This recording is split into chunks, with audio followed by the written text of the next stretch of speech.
Yang nomor 3, air yang suci gelarnya tapi tidak bisa mensucikan, yang disebut air mustahab.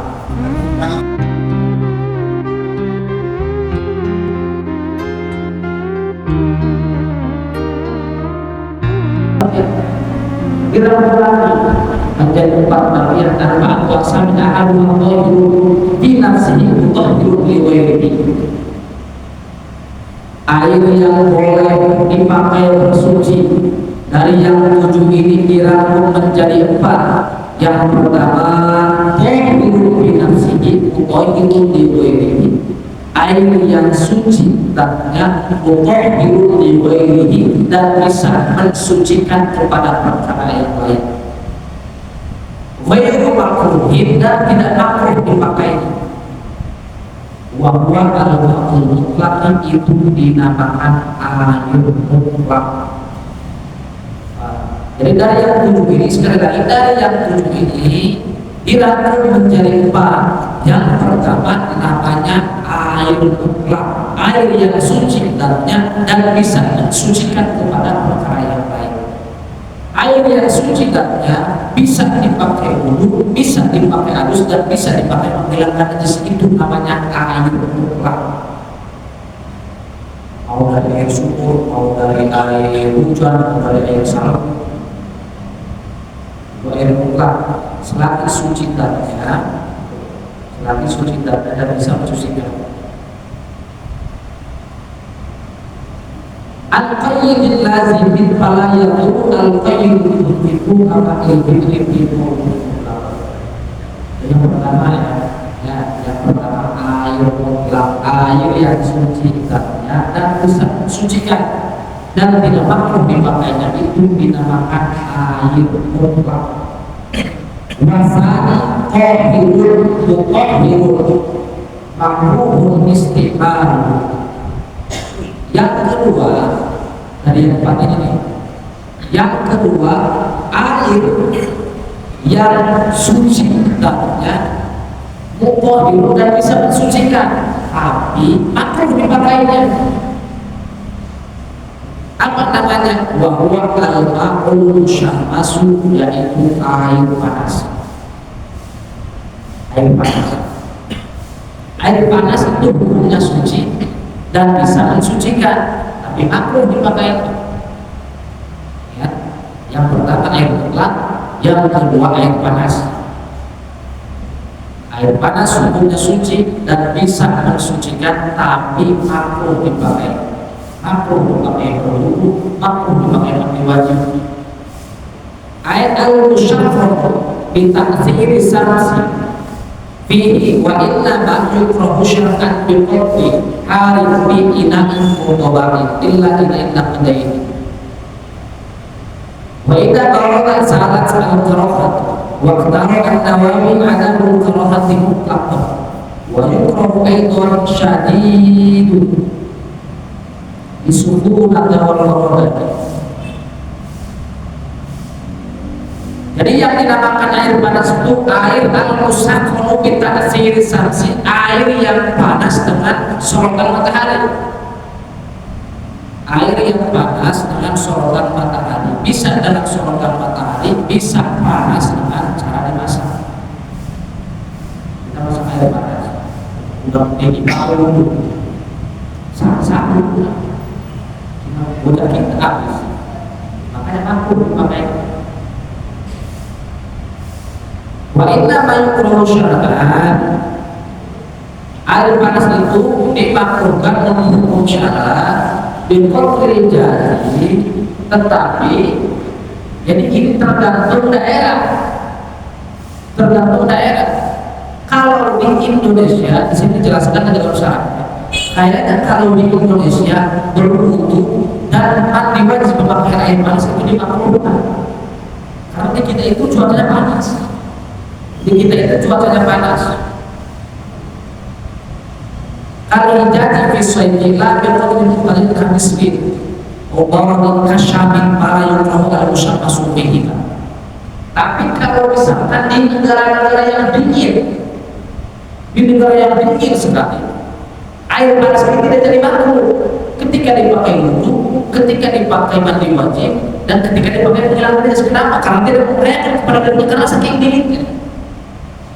Contoh seperti mungkin di Korea atau di Syam itu dingin. Di sini dijelaskan ada contohnya kalau muslim atau kasyamit di Indonesia, maka yukrahu al-musyafasutihima, tidak dimakruhkan air panas di dua negara tersebut karena itu negaranya dingin. Jadi air panas itu kalau misalkan di negara yang dingin tidak jadi makruh, karena kalau sangat panas tidak akan terasa panas karena saking dinginnya.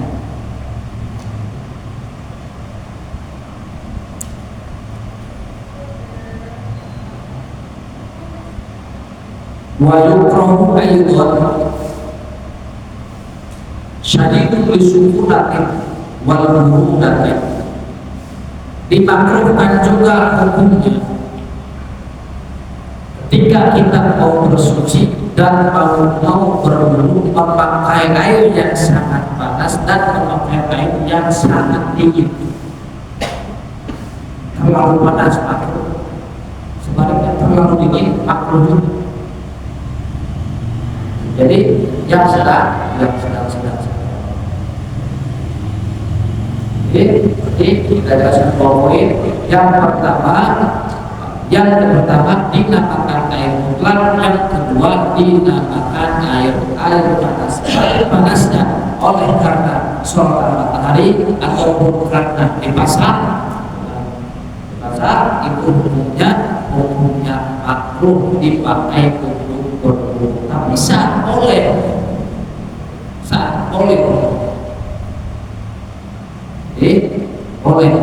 bahkan di sini Imam Nawawi ada al-karohah mutlakwan. Menurut Imam Nawawi tidak walaupun air panas, pendapat Imam Nawawi tidak makruh walaupun panas selagi suci dan mensucikan panas juga apa-apa menurut Imam Nawawi. Timbul pertanyaan, bagaimana kalau misalkan airnya udah dingin, tadinya panas, kita ambil, kita pindahin ke tempat yang baru, berubah jadi dingin, hilang panasnya, maka hilang makruhnya. Walaupun tadinya air panas, kalau sudah hilang panasnya, maka hilang makruhnya. Atau misalkan terlalu hilang panasnya, tetapi ketika kita pakai tidak membatalkan kepada kita, maka itu tidak jadi makruh. Yang panas dengan sendirinya menjadi adem atau menjadi air, itu tidak makruh menjadi. Wal qasmu salis qahirun bi nafsihi ghairu qahirun bi ghairihi wa huwa al-mustahab fi rafi hadatsin aw izalati najsin illa yataghayyar wa lam yazid wasfuhu ba'da ibtisarihi amma kana ba'da ibtibari ma yashtashiru al-maqsud ila Allah. Yang tidak penjelasannya agak beres. Yang ketiga, air yang suci zatnya tapi tidak bisa mensucikan, tidak bisa dipakai wudhu, tidak bisa dipakai mandi wajib, tidak bisa dipakai menghilangkan najis. Itu disebut air mustahab. Apa yang disebut air mustahab? Yaitu air sisa dipakai menghilangkan najis, atau misalkan air sisa berwudu, atau air sisa mandi wajib. Itu bukan sisa di ember, contoh misalkan kita wudu airnya jatuh ember. Nah, air yang jatuh itu jangan dalam ini disebut air mustahab. Air mustahab tidak boleh dipakai menghilangkan najis, tidak boleh dipakai adus, kecuali di sini dijelaskan, kecuali waznuhu bertambah, timbangannya bertambah. Contoh, misalkan di ada suatu orang anak-anak kita berhubung sisanya kan yang turun dari muka, yang turun dari dalam jatuh ke bawah. Nah di bawah orang itu ada penampungan air, ada bak. Kalau misalkan baknya itu lebih dari 2 bulan, maka air sisa wudhu yang di bawah bisa dipakai wudhu lagi. Air sisa wudhu yang terkumpul menjadi lebih dari 2 bulan bisa dipakai wudhu, bisa dipakai mandi wajib, bisa dipakai mengandalkan sana. Makanya di daerah air banyak juga di bawah keran apa penampungan air sisa wudhu, penampungan air sisa wudhu. Jadi kalau sudah lebih 2 bulan, berarti kalau bak yang dari plastik itu berarti nggak bisa ya kita buat mandi wajib kalau buat sisa air wudhu paspor. Masih bak buka ya bak kunci itu ya. Tidak bisa. Bisa ya. Jadi harus dibuang itu ya. Tidak bisa disucikan, tapi suci hukumnya. Suci hukumnya mau dimasak juga secara wudhu nggak apa-apa. Cuman tidak bisa mensucikan, tidak bisa dipakai wudhu lagi, tidak bisa dipakai menghilangkan najis dan tidak bisa dipakai mandi wajib. Itu air mustakmal. Definisi air mustakmal, air sisa atau air yang sudah dipakai wudhu, air yang sudah dipakai menghilangkan najis dan air yang sudah dipakai mandi wajib, itu air mustakmal. Nah kalau misalkan ada air ini suci kayak dipakai wudhu, misalkan ya kita wudhu sini, itu nggak masalah, karena kan dipakai wudhu kan, dipakai wudhu enggak, dipakai mandi wajib enggak, dipakai menghilangkan najis itu enggak. Masa disebut mustakmal? Bukan tidak sesuai dengan definisi yang disebut air mustakmal itu air yang sudah dipakai wudhu, sudah dipakai mandi wajib dan sudah dipakai menghilangkan najis. Bagaimana kalau misalkan air itu air yang kita persihkan dulu? Kita lihat kalau misalkan berubah maka jadi air mutawatir. Kalau misalkan sampai berubah air tersebut air mutawatir. Suci, tapi sama tidak bisa.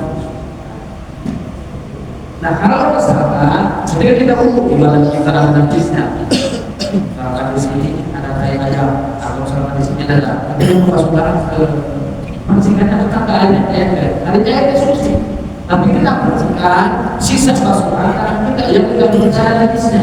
Nah bagaimana air tersebut jangan disebut air mustakmal? Apa sebutnya? Berarti disebutnya airnya air najis. Airnya najis. Najis dari mana? Sisa percikan najis yang ada di dalam. Jangan disebut air mustakmal. Bukan disebut air mustakmal. Yang nomor 3, air yang suci gelarnya tapi tidak bisa mensucikan yang disebut air mustakmal. Tidak bisa. Istinja itu bersuci sama. Istinja tidak bisa. Tidak bisa. Air mustakmal itu hanya suci tapi tidak bisa mensucikan. Cempokan harus dengan air suci. Tidak hanya suci, tapi tidak bisa mensucikan. Kalau ini pakai minum, dipakai tidak bisa dipakai wudhu, kardus, dan suci yang lainnya. Kami tahu ya, walau biasa dibuat pakai tadi, kalau kita menambahkan ada bukti Allah, kita syarul dalam maksud itu. Walau kalau itu ekor menghadap pasti al-makhluk al-qudus saat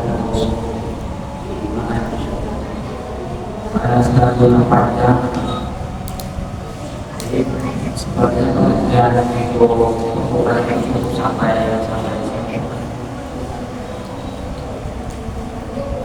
Pertanyaan kita masih membahas tentang hal air. Ini berarti malam ini yang dibahas cuma 3. Kan air yang tujuh dirangkum dari tempat. Maka yang pertama air tempat, yang kedua air panas, dan yang ketiga air mustakmal. Tetapi air mutlak suci hukumnya dan bisa mensucikan, tidak perlu dipakai. Itu namanya air mutlak. Pertama, yang kedua air panas. Kalau air yang dipanaskan suci hukumnya boleh dipakai suci, tapi makruh dipakai.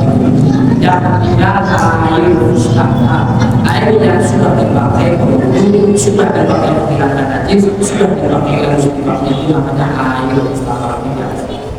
Poin keempat nanti mudah-mudahan kita bisa dibahas di pekan depannya. Sekian kajian silakan dari saya, mudah-mudahan bermanfaat khusus untuk pribadi saya untuk para jemaah sekalian. Sekian dari saya, bila mana ada kalimat atau kata yang salah, bila itu wallahualam. Wassalamualaikum warahmatullahi wabarakatuh.